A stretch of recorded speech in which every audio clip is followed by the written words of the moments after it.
मृत्यु एक अटल सत्य है, जो होना तय है, आज नहीं तो कल। ये कहानी हमें यही सीख देती है।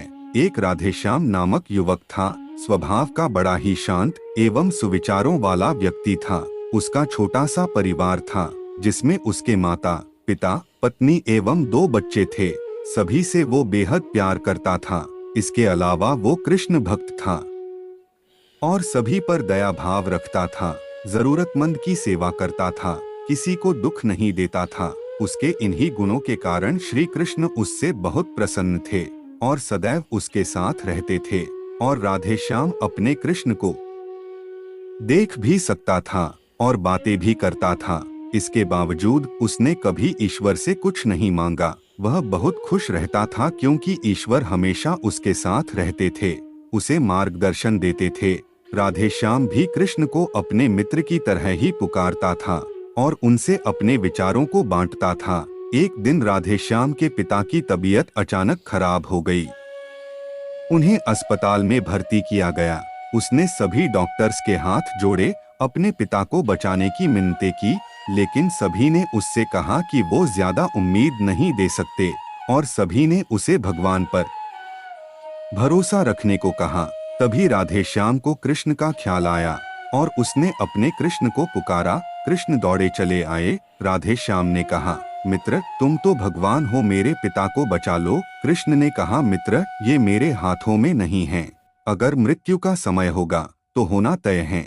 इस पर राधेश्याम नाराज हो गया और कृष्ण से लड़ने लगा। गुस्से में उन्हें कोसने लगा। भगवान ने भी उसे बहुत समझाया, पर उसने एक ना सुनी। तब भगवान कृष्ण ने उससे कहा, मित्र, मैं तुम्हारी मदद कर सकता हूँ, लेकिन इसके लिए तुम्हें एक कार्य करना होगा। राधेश्याम ने तुरंत पूछा, कैसा कार्य? कृष्ण ने कहा, तुम्हें किसी एक घर से मुट्ठी भर ज्वार लानी होगी और ध्यान रखना होगा कि उस परिवार में कभी किसी की मृत्यु न हुई हो। राधेश्याम झट से हाँ बोलकर तलाश में निकल गया। उसने कई दरवाजे खटखटाए। हर घर में ज्वार तो होती, लेकिन ऐसा कोई नहीं होता जिनके परिवार में किसी की मृत्यु ना हुई हो। किसी का पिता, किसी का दादा, किसी का भाई, माँ, काकी या बहन। 2 दिन तक भटकने के बाद भी राधेश्याम को ऐसा एक भी घर नहीं मिला। तब उसे इस बात का एहसास हुआ कि मृत्यु एक अटल सत्य है। इसका सामना सभी को करना होता है, इससे कोई नहीं भाग सकता।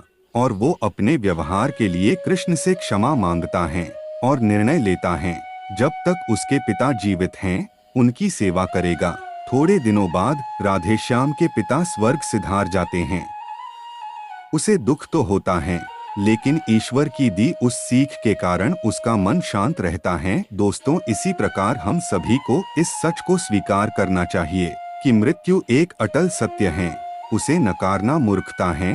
दुख होता है, लेकिन उसमें फंस जाना गलत है। केवल आप ही उस दुख से पीड़ित नहीं हैं, अपितु संपूर्ण मानव जाति उस दुख से सामना करती ही है। ऐसे सच को स्वीकार कर आगे बढ़ना ही जीवन है। कई बार हम अपने किसी खास के चले जाने से इतने बेबस हो जाते हैं कि सामने खड़ा जीवन और उससे जुड़े लोग हमें दिखाई ही नहीं पड़ते। ऐसे अंधकार से निकलना मुश्किल हो जाता है। जो मनुष्य मृत्यु के सत्य को स्वीकार कर लेता है, उसका जीवन भार विहीन हो जाता है और उसे कभी कोई कष्ट तोड़ नहीं सकता। वो जीवन के हर क्षेत्र में आगे बढ़ता जाता है।